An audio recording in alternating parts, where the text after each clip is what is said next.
Whoa, today's a big topic. Big topic. Universal ramifications. I did discuss this with at least one biologist. Thank you, Neville. I'm not sure if you're here. We will see what we get through today. Just to give an introduction, today is really just an introduction to the topic of genetic engineering. I hope one day soon, after COVID has elapsed, if there is ever going to be a time like that, we hope so, I would like to have a panel discussion about this topic. I've already got some speakers who are biologists in the field who've done such things as genetic engineering and have the real discussions with, real examples of what are the risks involved and what are the problems or non-problems, etc., of genetic engineering. But for today, I'm going to focus more on the Jewish side of things, surprise, surprise. And hopefully everyone will come home with something that they can learn. I'm just going to mute everybody, but if anyone has questions at the end, please feel free to ask. Okay, hi, shalom, Alfonso. Okay, everybody ready? Good. So this is part 3 of 7. Okay, this is part 3 of 7 of the Universe series. Why 7? Because 7 are the 7 days of the week of the portion of Genesis, and today is the 3rd day of Genesis. So I'll be speaking about chapter 1, verse 9 to 12, but it's mostly verses 11 and 12. Okay, so I'll just read it quickly. What was created on the 3rd day, according to the Torah? It was God said, let the waters beneath the heaven be gathered into one area, and let the dry land appear. And it was so. God called the dry land earth, and the gathering of the waters he called seas, and God saw that it was good.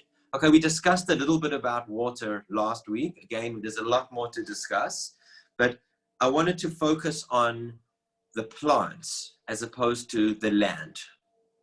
God said, let the earth sprout vegetation, herbage yielding seed, fruit trees yielding fruit, each according to its kind, containing its own seed on the earth, and it was so.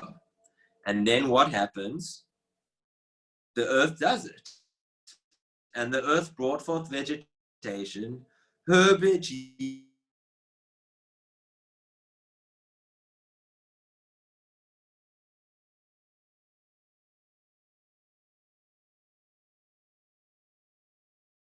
lemino, a fruit tree yielding fruit according to kind.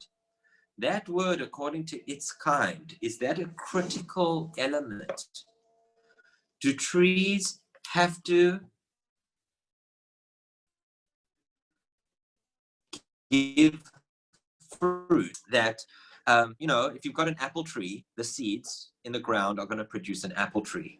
So is that the way that it's meant to be? Hold that thought for a second.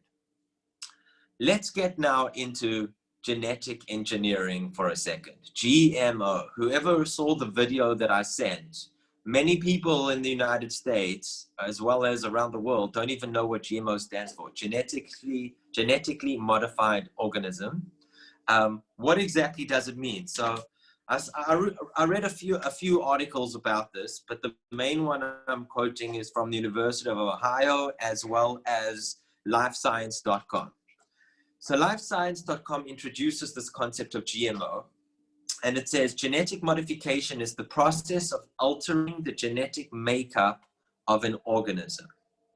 And there are 4 ways to genetically modify an organism.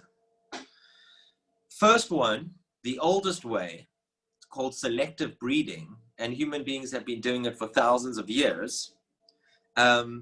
This applies to altering between 10,000 and 300,000 genes within an organism. And it's pretty much, the way that they say the oldest one, according to this Harvard, professor, he says, is dogs. The reason why we have all different types of dogs today is because originally they were wolves, and the wolves were too wild. So they wanted to make them more docile and more tame. And they did all different breeding tricks to try and make, get their canines not so sharp, and to make them smaller, and et cetera, et cetera. And all of a sudden, boom, we've got little chihuahuas and sausage dogs. Okay, so that's, history in a nutshell, according to the biologists. And that seems to suggest that, you don't have to go all the way back to the dogs, which, minus, 10,000 BCE or whatever it is. But, any type, take two strains of plants and breed them together to produce a certain offspring. And then from then on, you'll see which are the good plants and which are the bad plants, and you only use the seeds of the good plants. And that's called selective breeding, and that has been done for centuries. That is not traditionally called GMO. So that's number one. Number two, something called mutagenesis. So mutagenesis is when you take a plant seed and you expose it to some type of chemical radiation, and that mutates the seed or the organism, and the offspring of that, radiated seed or whatever it is are bred and kept, and you do this to get rid of some undesirable trait within that organism, and that is also not generally considered a GMO. So far we've found two ways to modify an organism, but neither of those are traditionally called GMO. Now, there are two other ways which are traditionally called GMO. One's called RNA interference, and RNA interference is when you take individual undesirable genes within, let's say, a plant, and you inactivate them by doing something to that, DNA, and you remove the undesirable traits from that specific organism.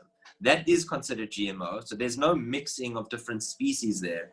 You're just kind of like deleting something or inactivating something. You're inactivating a certain part of the gene system or the DNA system of an organism. That is considered GMO. And the last one, and this is the most contentious, which is called transgenics.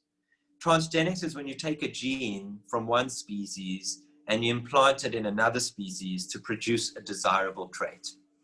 And whoever saw the video that I sent today, unbelievable. They're making square watermelons, as an example. Why? Just because in Japan it looks good, and they just want to have it as a decoration. It doesn't even taste so good. Okay. There's all different types of transgenics going around. I'll give three examples in a second. Is GMO allowed? Well, according to the Drug and Food Administration of the United States, RNA interference and transgenics is allowed, and they give you the reasons why. Number one is it improves crop yield, and the first commercially traded transgenic creature, I think this was RNA interference, was called the Flavor Saver tomato. They were having a problem. The big grocers, they were buying from these tomatoes from all the farmers, and by the time it came to the grocers, the tomatoes were all squishy. They were all soft. So they needed to somehow stunt that system, that when you take the tomato off its vine, it takes a longer process to become squishy than the natural process. And they did something to that tomato to make that happen, and that improved the crop yield. Okay. Another thing they did was resistance to insects. So, for example, the corn. There's something called BT corn, and the corn in America was getting all eaten up by these little insects. And they suggested that you mix that corn with some type of foreign DNA, and all of a sudden the corn is resistant to that insect, and voila, 75% or something of corn in the United States is this BT corn. And the last one is increased nutritional value. So one of the most famous pro-GMO videos on YouTube is by a professor from, I'm not sure where she's from, but she actually does the cloning and she does actually the GMO stuff. And she was saying that she introduced this thing called golden rice into Asia, which they had a problem in Asia because the Asians weren't getting a certain vitamin. And it was producing all sorts of problems. 250,000 children were going blind. And, you know, the numbers were staggering at what the problems were because they were lacking this vitamin. And they took rice and they injected it with something else. And all of a sudden, voila, you've got golden rice. The people in Asia eat it and they get all the vitamins they need. And all those blind situations went down dramatically. So the FDA approves it and says that these are the 3 reasons why they approve it. It improves yield, it gives resistance to outside things like, you know, bugs, as well as it increases nutritional value. Okay, so that all sounds good. That's all a good argument to have GMO. What are the arguments not to have GMO? Well, I was speaking to Neville here in Musenberg, who's a biologist, and he was saying there are 3 major risks involved when it comes to GMO. Number 1 is the digestive risk or the nutritional risk, which until now, as far as I know, as far as the things that I've read, it's still unproven that GMO is actually unhealthy for humans. When it comes to all the stuff that you're eating, which says GMO, it hasn't been proven yet scientifically that those things are unhealthy for human consumption, as far as I've read. So even Neil said he doesn't think that that's the biggest problem. The second problem is the environmental risk, because now you're having, you know, GMO fields like Monsanto fields, which are sending over their seeds and their pollens to non-GMO fields. And now you're getting all these non-GMO fields mixed with the GMO, and through cross-pollination, who knows what happens with that. Animals eat those things, and some animals maybe won't be able to digest the GMO things as well. And then the things which eat those animals won't be able to digest those animals well anymore. And there could be like a massive environmental risk. And that's what Neville thought that is the biggest risk. And hopefully on the panel, we're going to ask him more about what those environmental risks are. And then lastly, we've got ethical risks. And that's where I'd like to start now from the Jewish side, is what are some of the Jewish ethics when it comes to engineering GMO? Are there any at all? So if you look at the beginning of the Torah, chapter 1, verse 28, fill the earth and subdue it. V'kivshuha, literally, and conquer her, and conquer the world.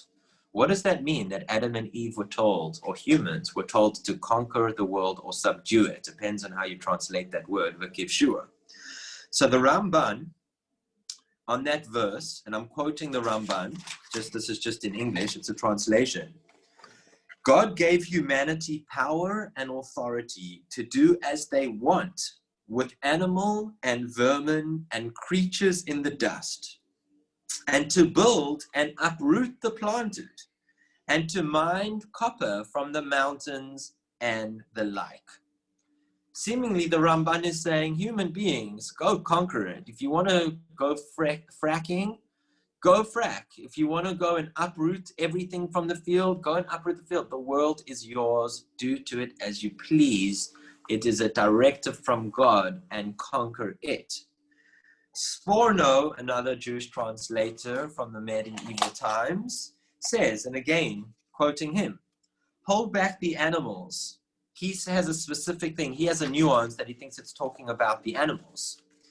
And he says, hold back the animals so that they don't enter your domain, and reign over them, and rule with traps. Do to bring them into your service. So he's saying, with the animals, you can do whatever you want, subdue them, dominate them. If you want to be a farmer, take fields, be a shepherd. If you want to, whatever you want to do. I don't know if he says hunt. He's not talking about killing, but he's saying reign over them. And obviously that would apply to the plants as well, if it applies to the animals. Last source, which seemingly would say that GMO from the Torah is totally okay ethically, because the world was given to us, is the Beta Levi. There's a lot. There's the Moral of Prague. There's so many that I could quote, but I'm just quoting one here, which says pretty much the overall theme is the world was not created complete. It's up to humans to complete the world. I mean, the Beta Levi is commenting on this, actually on something somewhat related about the Brit Milah, the circumcision. You know, and the same idea is that a human being's, the boy is not complete until he has his circumcision.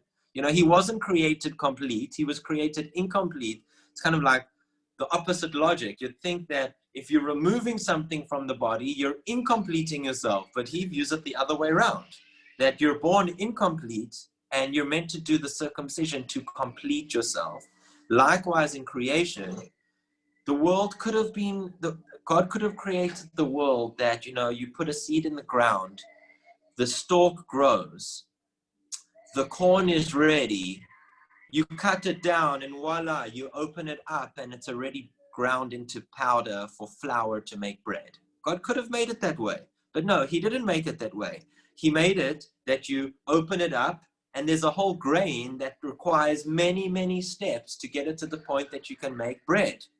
So that's where these theologians are coming from, the idea that the world isn't complete until we complete it, and it's our task to complete it, and therefore GMO would just fit into that so nicely. Voila, you know, we're just completing our diets and we're making it easier for us to live. Okay, that is one option. Let's go through some of the sources which seemingly might be against GMO from the Torah. So maybe our verse from day 3. The fruit tree produces fruit, leminor, according to its kind. Is that telling us that only its kind? Don't dabble into things that are not its kind. Don't do hybrids. Don't do GMOs. The tree has the knowledge blessed by God to do what it does for a reason. Those are the things that are meant to be on this planet. One could say that. Alternatively, one could say, in defense, and saying that that is not a good proof against GMO, maybe that's only talking about the trees, that only trees know, nature only knows how to produce itself. But wow, human beings have got this vakiv shua to dominate the earth, and if they figured out a way around it, great, because they don't have that directed of the trees only to produce their kind. They can do whatever they want. So maybe that proof is not such a good proof. But the most of the discussion is from another verse in Leviticus chapter 19, verse 19. It says in English, "You shall not mate your animal into another species. You shall not plant your field with mixed seed." There are different ways to understand these verses. Rashi from France says in the medieval times, I think he's the 9th or 10th century, he says, these laws of not interbreeding animals or interbreeding seeds in a field are kazerata katuv. They chukim, they are laws without rational, I don't know, is there a word ration? Without rational definitions or rational explanations.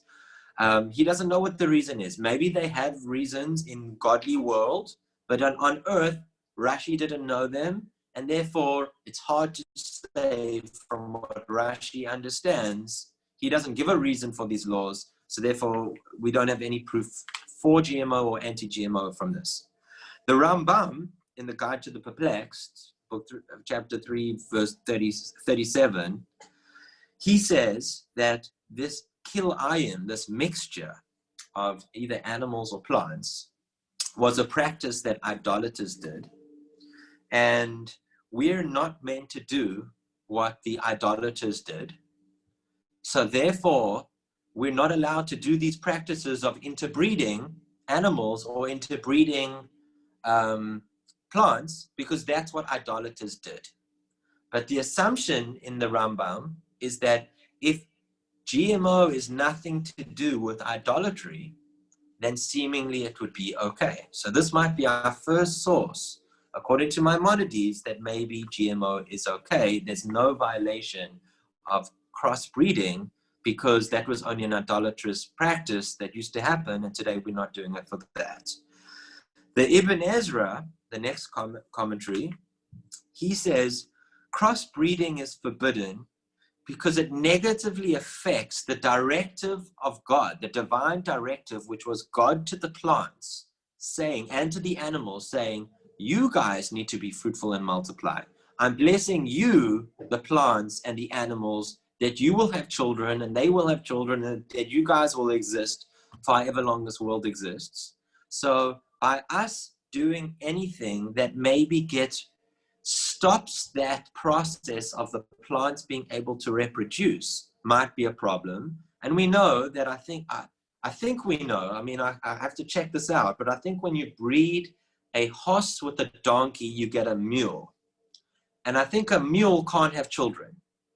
Or maybe a mule can only have children with another mule or something, but there's something about a mule, I can't remember the exact specifics, but there's something about a mule that blessing of having children is very difficult when it comes to a mule.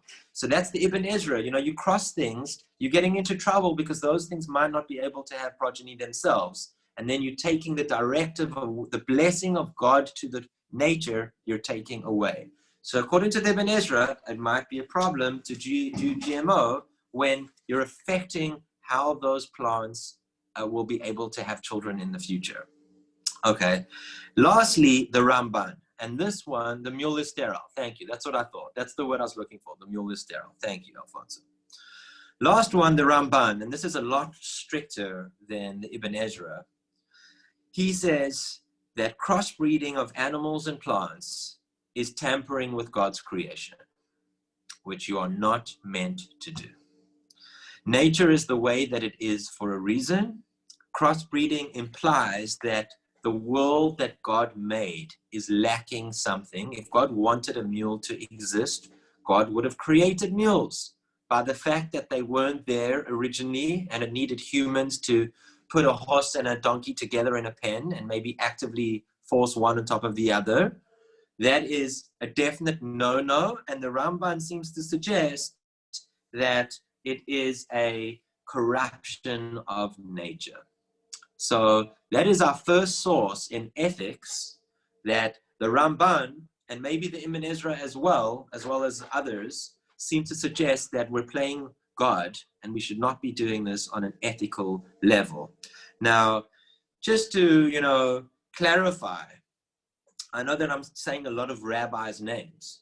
I use the same name as someone who was promoting GMO as opposed to someone who was not promoting GMO, who's against GMO. The Ramban was the one who had said that if a kivshua, subdue the earth, meant do whatever you want. He was the one who said, God gave humanity power and authority to do as they please. How is it now that he's saying when it comes to crossbreeding, we're not meant to crossbreeding, we're going against God's plan? It seems a little bit of a contradiction in this particular rabbi. So, there's various ways to get rid of this contradiction, but the major idea portrayed, this is by the Nishmat Abraham, is that when the Ramban said that we're allowed to subdue the earth, he meant, yes, you should modify species. But modify species means, get better at growing corn. Come up with ways to grow corn better. Invent tractors. Invent drip irrigation and do all different types of things to make the corn better.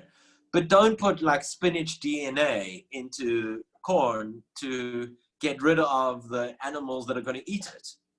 So seemingly the Ramban is very against this whole idea of cross-pollination. Again, the Ramban only lived in, the 1200s. So he only knew about selective breeding, but even those types of things, he was against this idea of creating new species. So that's when it comes to the ethics. Now, when it comes to law, the rabbis, first of all, they know from before that there's different opinions. Some people are saying, do whatever you want. Some people are saying, we don't know. And some people are saying, don't do it. So the rabbis, the halachic rabbis who write the Jewish law, they were not bothered by people's reasons in the Torah. They say in general, we don't derive laws from different ways of understanding the Torah. We derive laws based on halachic principles. So they weren't bothered by all these things. And I'm just going to now, for the next, for the last part of the lesson, go through some of the laws that the rabbis are talking about to actually get like a practical, idea of, is GMO okay in terms of eating it today from a kosher point of view? Because ethically, I've just said that there's reasons to say yes, there's reasons to say no. Rashi didn't comment on it. The Rambam implied it's okay, whereas Ibn Ezra and the Ramban implied that it's not okay. But because there's different versions, we don't know how to do it, and therefore we just go to these legal principles. Okay, first of all, number one, when the Torah in Leviticus chapter 19 said that you shouldn't plant a field with different seeds, so what that meant is you're not allowed to take a field, throw two different types of seeds into the field in close proximity. Obviously, if the field is kilometers away and there's meters and meters between each seed, that's not a problem. But when the seeds are within a certain proximity of each other, that is where the Torah is telling you not to do it. I'm not going to be talking about animals, crossbreeding animals, but again, in general, the assumption is the Torah was saying you're not allowed to put one animal on top of another. If you put them in a pen and they do whatever they do by themselves, maybe that's, biblically forbidden, or maybe that's completely okay. But the Torah perspective is only if you actively go and do something. Okay, but we're not talking about animals, we're talking about plants. The Talmud suggests that because the Torah has a juxtaposition of animals to plants, meaning it just said, don't mate one animal with another, and the next line said, don't plant a field with two different types of seeds, there must be a relevance in that juxtaposition. So the Talmud in Kiddushin says, the reason why there's this juxtaposition is to tell you that you can't physically bring plants together in the same way that you can't physically bring animals together. Therefore, what you're not allowed to do with plants as well from the Torah is to graft plants, which means you take a seed or something from plant A, you put it in a groove of a tree of plant B, and therefore all of a sudden you have one type of tree growing out of another type of tree. That is forbidden from the Torah as well. So I just want to make sure that grafting idea about plants is taking plant A, inserting it into plant B, just like an animal couldn't, I'll see that later, Gilda, just like an animal, you can't put one on top of another. So that was forbidden from the Torah. Now, why would we allow GMO? Is GMO like grafting? When grafting is not permitted, taking one type to another type, I just want to read, we had a question over here. I'm sure it means seeds that could cross-pollinate. However, you could surely plant seeds together that would not, e.g. pumpkin and corn. Yeah, I mean, I have to check into that law, but I'm assuming you're right. I mean, the problem is the cross-pollination, but maybe it could be that, if they within a certain proximity of each other, they eat each other's nutrients and stuff like that as well. That might be an additional reason, but I'm not sure, Gilda. Good question. Okay. Why would we allow GMO? So this is the first reason given by Rabbi Dr. Carl Veit. Okay, and this one is rejected by all the other rabbis, but I'll just tell you what he says. He says that there's a concept in halakha that if something can't be seen by the naked eye, it doesn't exist. Why? What do I mean it doesn't exist? Well, you're breathing in bacteria right now. When you eat cheese, you're eating bacteria. Is bacteria kosher? Not really. It's little insects, walking around or whatever they're doing. But you're allowed to eat it because your eyes can't see it. Of course you can breathe. You're breathing in bacteria all the time. So something that you can't see might be permitted. And therefore, when you're doing GMO, you can't see the DNA in that object. So therefore, maybe GMO is permitted just because you can't see it. It's rejected for two reasons. Number one is there's a difference between me breathing in bacteria where it's inactive. Okay, let me just read this. As far as I know, genetically modified crops often don't produce seeds. Okay. Okay, I'm just trying to think how that relates to what we're talking about right now, but I'll think about that. Okay, right. rnewfield@gmail.com, by the way, if anyone wants to ask specific questions. Okay, so the doctor that's rejected because when you're doing crops, you know, when you're mixing stuff, that's active. You know, when you're putting one plant of spinach with another plant of apricots, and you're getting something from spinach in the apricots, that's active that you're doing. Whereas when you're making cheese, you're not actively putting the bacteria on the cheese. The cheese just comes with bacteria, but you're not actively making it. So that's one reason why they reject this reason. That's something that you can't see. And the other reason is because sometimes you can see the modifications of things. I know that they're now trying to do purple tomatoes. So, you know, you'll be able to see, wow, there's a change in this tomato because I just put some beetroot into this tomato. So there's a physical change. So, you know, that idea that you can't see the bacteria, that's not really a reason because you can see the changes that happened from the genetic modification. So let's throw out that reason number one of why GMO is okay, because you can't see something because there might be problems in that logic. The other reason is by the Chazon Ish, okay, a famous rabbi from Bnei Brak in Israel. And he says that anything with potential for life is forbidden, meaning if you take sap, which is liquid of plant A, of tree A, and you put it in a groove of plant B or tree B, that's forbidden. That's called grafting because that sap theoretically could become its own tree. But when you take DNA, or you take half a chromosome of one type A, you take the male, and you put it with another chromosome of another type, which is the female.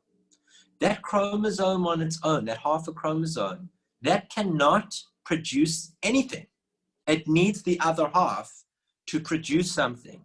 So therefore, the Chazon Ish suggests that the only time it's forbidden like grafting is when the thing that you're inserting, A, into B, could grow on its own.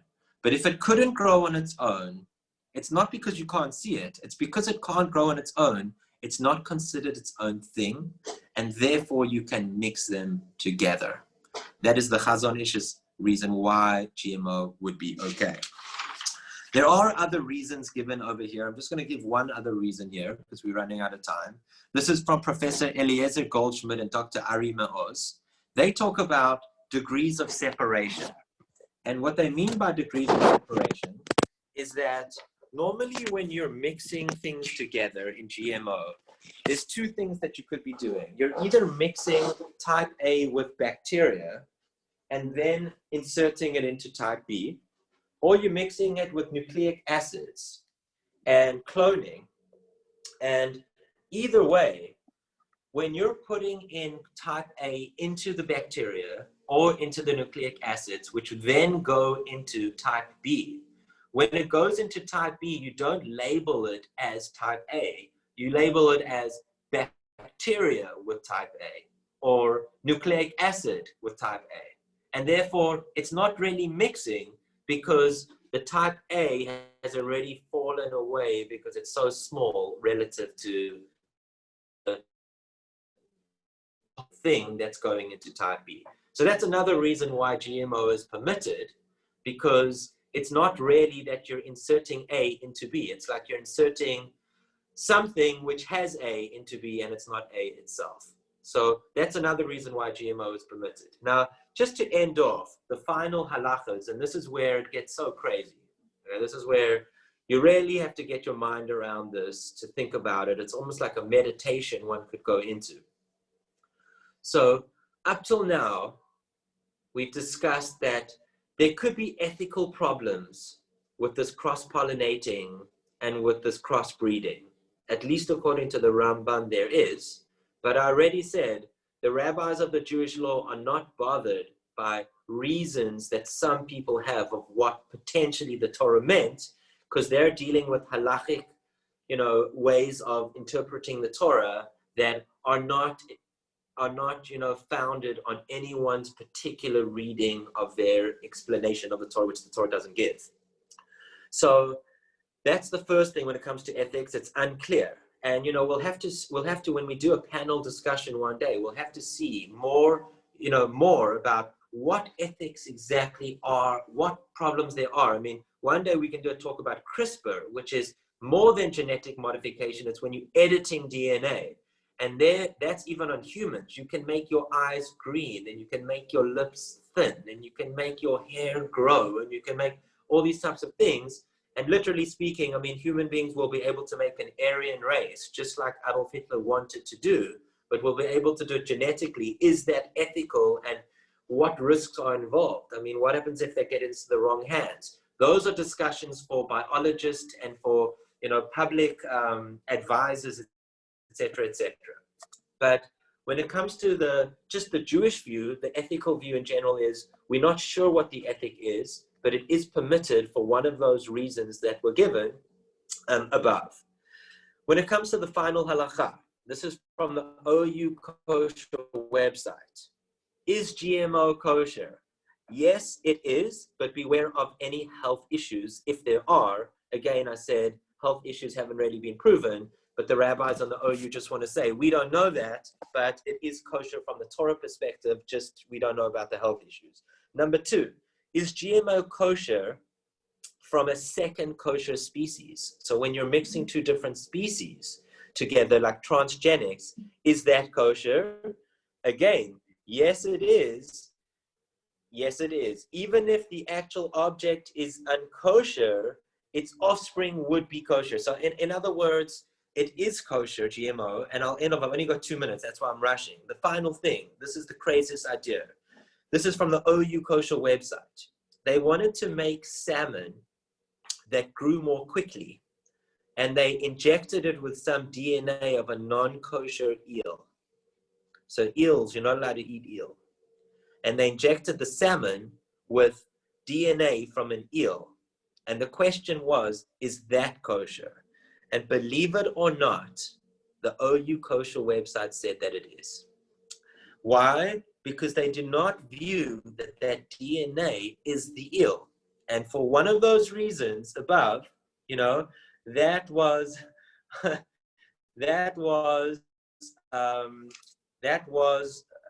what ended up saying. That's really what it was. Now, this opens up a big can of worms, because does that mean that if we genetically modify a species that makes it into something that looks kosher, that it could be kosher? Or for example, you take a pig and you make it chew its cud, you mix it with steam, cow, and you allow it to mix its cud. Does that mean that the pig all of a sudden becomes kosher? Possibly. Okay, this is a big debate. This is a big question in kashrut, and that is what finally it comes down to. I'll end off with one last thing. Gilda, please write to me your questions so that I can answer you properly. The final thing, and I've got the name of that book, of the Chinese book from last week as well. So rnewfield@gmail.com. The final thought is, there is a Gemara in Shabbat which says that everything that God gave, which was unkosher, you can taste something that tastes the same on this earth that is kosher. And I've never really understood that Gemara so well, but now I'm beginning to understand it, because literally speaking, everything on this planet can be made kosher.